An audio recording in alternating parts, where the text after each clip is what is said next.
சின்ன மருமகள் serial next episode review பார்க்கலாமாங்க. ஈஸ்வரிக்கு ரொம்பவே தமிழ்ச்செல்வி மேலே கோவமாக இருக்குது. அதே மாதிரி தமிழ்ச்செல்வியை போட்டு தள்ளுறதுக்காக அடியாளுமே செட் பண்ணாங்க. அங்கே அந்த அடியாளுமே மாட்டிக்கிட்டாங்க. அதே மாதிரி இங்கே ராஜாங்கத்துக்கு அந்த அடியாள் மேலே கொஞ்சம் டவுட்டாக இருக்குது. அவங்க ஏதோ ஒரு காரணத்தோடு தாங்க தமிழ்ச்செல்வியும் அந்த வேலையுமே கடத்திருக்காங்க.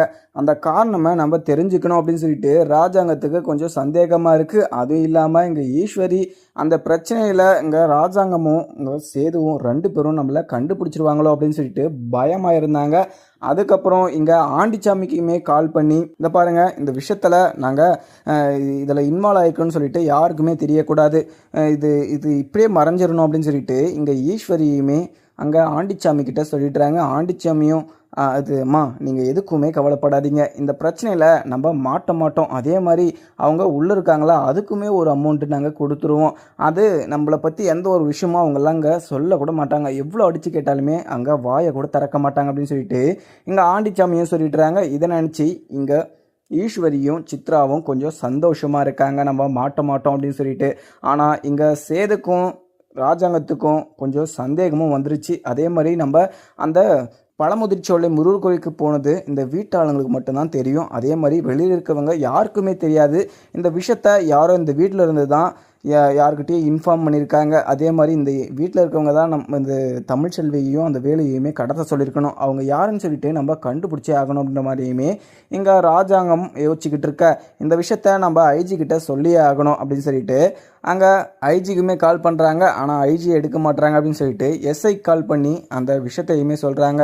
இந்த பாருங்கள், அங்கே தமிழ்ச்செல்வியும் அந்த வேலையும் கடத்தின அந்த இந்திக்கார பசங்க இருக்காங்கல்ல, அவங்கள டீட்டெயிலாக விசாரிங்க. ஏன்னா அவங்கள யாரோ தூண்டி விட்டுருக்காங்க, அவங்கள யாரோ ஏவ விட்டுருக்காங்க, அது அவங்களுக்கு பின்னாடி யார் இருக்காங்கன்னு சொல்லிட்டு எனக்கு தெரிஞ்சே ஆகணும். அவங்கள விசாரிச்சுட்டு நீங்கள் எனக்கு கூடிய சீக்கிரம் தகவல் கொடுங்க அப்படின்ற மாதிரியுமே ராஜாங்கம்னு சொல்லிட்டுறாங்க. இதை கேட்ட எஸ்ஐயுமே சரிங்க சார், நான் உங்களுக்கு டீட்டெயிலாக விசாரிச்சுட்டு உங்களுக்கு சொல்கிறேன் அப்படின்ற மாதிரியுமே கட் பண்ணிடுறாங்க. அதுக்கப்புறம் என்ன, இங்கே சாவித்திரியும் தாமரையுமே அந்த காமேஷ் பிச்சை அவரை கல்யாணம் பண்ணிக்கணும் அப்படின்னு சொல்லிட்டு தாமரைக்கு ரொம்பவே சந்தோஷமாக இருக்குது. அதே மாதிரி காமேஷ் பிச்சை இங்கே தாமரையை ரொம்பவே கோபமாகவும் திட்டிட்டு கட் பண்ணிடுறாரு. அங்கே காமேஷ் பிச்சை இது மாதிரி பண்ணிட்டாரு அப்படின்னு சொல்லிட்டு இங்கே தாமரைக்கு ரொம்பவே வருத்தமாகவும் அங்கே சாவித்திரி கிட்ட சொல்லிக்கிட்டு இருக்காங்க. சாவித்திரியும் தாமரை நீ எதுக்குமே கவலைப்படாத, அந்த காமேஷ் பிச்சையை உனக்கு கல்யாணம் பண்ணி வைக்கிற பொறுப்பு என்னோட பொறுப்பு, அந்த காமேஷ் பிச்சை உன்னவே சுற்றி வர மாதிரி என்கிட்ட ஒரு ஐடியா இருக்குது, அதை நான் எக்ஸிக்யூட் பண்ணுறேன் அப்படின்ற மாதிரியுமே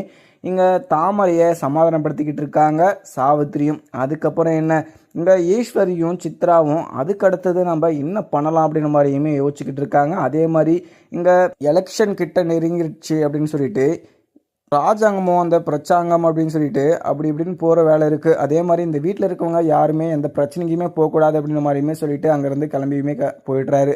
அதுக்கப்புறம் இங்கே சேதுவும் அப்பாவுக்கு எந்த ஒரு கெட்ட பேருக்குமே வந்துடக்கூடாது, அப்பா அந்த டைமு ஜெயிக்கணும் அப்படின்ற மாதிரியுமே இங்கே சேதுவுமே யோசிச்சுக்கிட்டு நின்றுக்கிட்டு இருக்க. அதுக்கப்புறம் இங்கே கருப்புமே மாப்பிள்ள நம்ம கொஞ்சம் கடை வரைக்கும் போயிட்டு வந்துடலாமா, கடையில் நிறைய பொருள் வாங்கிட்டு வரணும், அந்த பொருள் நேற்றே வர வேண்டியது, நேற்று கொஞ்சம் வண்டி இல்லை அப்படின்னு சொல்லிட்டு அங்கே கடையிலே இருக்குது, நம்ம அப்படியே போயிட்டு வரலாமா அப்படின்னு சொல்லிட்டு கருப்புமே சேதுவை கூட்டிகிட்டு போயிடுறாங்க.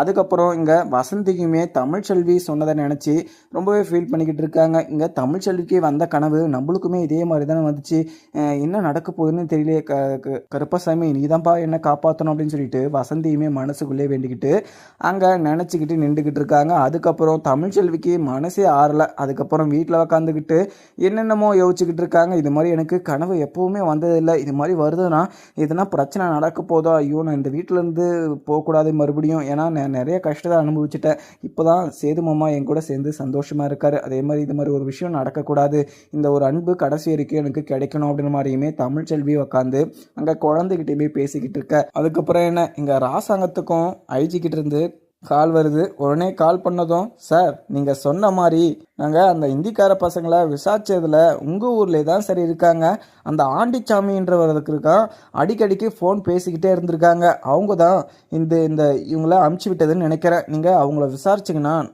தெரிய வந்துடும் எல்லா உண்மையும் அப்படின்னு சொல்லிட்டு அங்கே ஐஜி சொல்கிறாங்க. இதை கேட்ட ராஜாங்கத்துக்கு கொஞ்சம் சந்தேகமாக இருக்குது, நம்ம வீட்டுக்கு வந்த அந்த ஆண்டிச்சாமியை இருப்போமோ அப்படின்னு சொல்லிட்டு உடனே சார் நீங்கள் அந்த அடியாளை கூட்டிக்கிட்டு நீங்கள் நேராக எங்கள் வீட்டுக்கு வாங்க, ஏன்னா எங்கள் ஊரில் ஒருத்தர் இருக்கார், அவர் எனக்கு தெரியும், அவரை போயிட்டு நம்ம விசாரித்து பார்க்கலாம் அப்படின்னு சொல்லிட்டு அங்கே ஐஜியுமே வர சொல்லிடுறாங்க. அதுக்கப்புறம் ராஜாங்கத்துக்கு ரொம்பவே கோவமாக இருக்குது. இந்த ஆண்டிச்சாமியை இருந்தானா அவனை நான் சும்மாவே விட மாட்டேன். அதுவும் இல்லாமல் அந்த வேலை தூக்கணும் இல்லாமல் தமிழ்ச்செல்வியை கடத்திருக்காங்க. தமிழ்ச்செல்விக்கு எதனா ஒன்று ஆயிட்டு இருந்துச்சுன்னா அங்கே சேது ரொம்பவே கஷ்டப்பட்டு இருந்திருப்பான் அப்படின்னு சொல்லிட்டு இங்கே ராஜாங்கமுமே நினச்சிக்கிட்டு அங்கே உக்காந்துக்கிட்டு இருக்காங்க. அதுக்கப்புறம் சேதுவுமே அங்கே அவங்க அப்பா கிட்ட போயிட்டு, அப்பா என்னப்பா இன்னைக்கு டென்ஷனாக இருக்கீங்க, என்ன பிரச்சனைப்பா அப்படின்னு சொல்லிட்டு சேதுவும் விசாரிக்கிறாங்க. அதுக்கப்புறம் ராஜாங்கமும் அது இல்லை சேது, அங்கே நீங்கள் பழமுதிர்ச்சோலை முருகன் கோயிலுக்கு போயிட்டு இருந்தீங்களா, அப்போ தமிழ்ச்செல்வியும் அந்த வேலையுமே கடத்த சொன்னது யார் அப்படின்ற மாதிரியுமே நான் விசாரிக்க சொன்னேன். இங்கே ஐஜிக்கிட்ட இருந்து எனக்கு கால் வந்துச்சு. அதே மாதிரி இந்த ஊரில் இருந்து நிறைய டைம் அந்த இந்திக்கார பசங்களுக்கு ஃபோன் கால் போயிருக்கான். அப்போ இந்த ஆண்டிச்சாமி தான் எல்லா வழியுமே பண்ணியிருப்பான், ஆண்டிச்சாமியை பிடிச்சா எல்லா விஷயமும் தெரிஞ்சிடும் அப்படின்ற மாதிரியுமே சொல்கிறாங்க.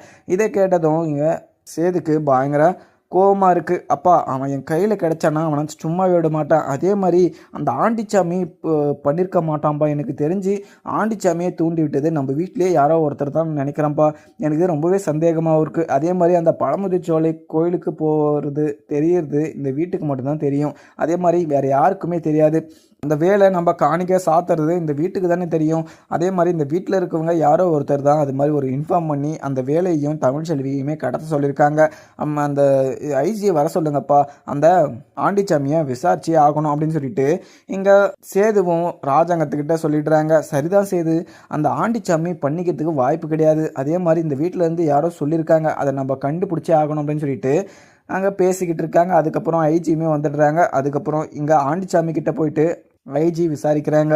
ஓனே இன்னும் ஆண்டிச்சாமி, இந்த நம்பர்ல இருந்து இந்த இந்திக்கார பசங்களுக்கு நிறைய டைம் கால் போயிருக்கு, என்ன நீ தான் இவங்களை அமுச்சு விட்டையா அப்படின்னு சொல்லிட்டு கேட்குறாங்க. ஆனால் ஆண்டிச்சாமி பதட்டப்படுறத பார்த்த இங்கே சேதுவும் ராஜாங்கமும் கன்ஃபார்மே பண்ணிடுறாங்க. அதுக்கப்புறம் ஆண்டிச்சாமி சட்டையை பிடிச்சிக்கிட்டு இங்கே சேதுவும், யார் இது மாதிரி உங்ககிட்ட இந்த வேலையை பண்ண சொன்னது அப்படின்னு சொல்லிட்டு இங்கே பொள்ளார்னு சொல்லிட்டு விட்டுக்கிட்டே இருக்காரு. இதை அடி வாங்கிட்டு அதுக்கப்புறம் ஆண்டிச்சாமியும் பயந்துட்டு, சரி நான் எல்லாம் உண்மையை சொல்லிடுறேன் சேது அப்படின்னு சொல்லிட்டு, உங்கள் வீட்டில் இருக்க இந்த ஈஸ்வரியும் சித்ராவும் தான் சொன்னாங்க இங்கே தமிழ்ச்செல்வியும் அந்த வேலையுமே கடத்த சொல்லி, அதே மாதிரி அந்த வேலை தான் எங்களை கடத்த சொன்னாங்க, அந்த வேலை நாங்கள் எடுத்துக்கணுன்னா தமிழ்ச்செல்வியை அங்கேயே அந்த காட்டுக்குள்ளே கொல்ல சொன்னாங்க ஈஸ்வரி அப்படின்னு சொல்லிட்டு அங்கேருந்து தப்பிக்க பார்க்குறாங்க. அதுக்கப்புறம் இதை கேட்ட சேதுவும் ராஜாங்கமும் பயங்கர கோவமாகவும் அங்கே ஐஜி கிட்ட, சார் இவங்களை பிடிச்சிட்டு போயிட்டு நீங்கள் உள்ளே போடுங்க, எங்களுக்கு நிறைய வேலை இருக்குது வீட்டில், அதை முடிச்சுட்டு நாங்கள் உங்களுக்கு லைனுக்கு வரோம் அப்படின்னு சொல்லிட்டு இங்கே சேதுவும் ராஜாங்கமும் வீட்டுக்குமும் போயிடுறாங்க. அதுக்கப்புறம் இங்கே ஈஸ்வரியும் சித்ராவும் வெளியே உக்காந்துக்கிட்டு இருக்க இங்கே சித்ரா கிட்ட போயிட்டு, ராஜாங்கம் ஈஸ்வரி என்ன வேலை பண்ணி வச்சிருக்க, நீ பண்ண வேலைக்கு உன்னை நான் சும்மாவே விட மாட்டேன், அதே மாதிரி நீ இவ்வளோ விஷயத்த பண்ணிட்டு கொஞ்சம் கூட மனசாட்சி இல்லாமல் குற்ற உணர்ச்சி இல்லாமல் நீ இங்கே உக்காந்துக்கிட்டு இருக்க, இதுக்கு மேலேயுமே இந்த வீட்டில் உனக்கு இடமே கிடையாது, இந்த வீட்டை விட்டு வெளியே போ அப்படின்னு சொல்லிட்டு இங்கே ராஜாங்கம் சொல்ல, உடனே அங்கே இருக்கிற கன்னை எடுத்து இங்கே சேதுவும் ஈஸ்வரி நெத்தியிலே வச்சிடுறாங்க. உங்களை இப்போவே சுட்டு தள்ளவா, இல்லை நீங்கள் பண்ண உண்மையெல்லாம் நீங்கள் சொல்லிடுறீங்களா அப்படின்ற மாதிரியுமே மிரட்டிக்கிட்டு இருக்காங்க சேதுவும். அதுக்கப்புறம் பதட்டமாக, என்ன சொல்கிறீங்க மாமா, நீங்கள் சொல்கிறது எனக்கு கொஞ்சம் கூட புரியல அப்படின்னு மாதிரியுமே தெரியாத மாதிரி ஆக்டிங் பண்ணிக்கிட்டு இருக்காங்க இங்கே ஈஸ்வரியும். அதுக்கப்புறம் என்ன நடக்குதுன்னு பார்க்கலாமாங்க. வீடியோ பிடிச்சிருந்தா லைக் பண்ணுங்கள். Thank you friends.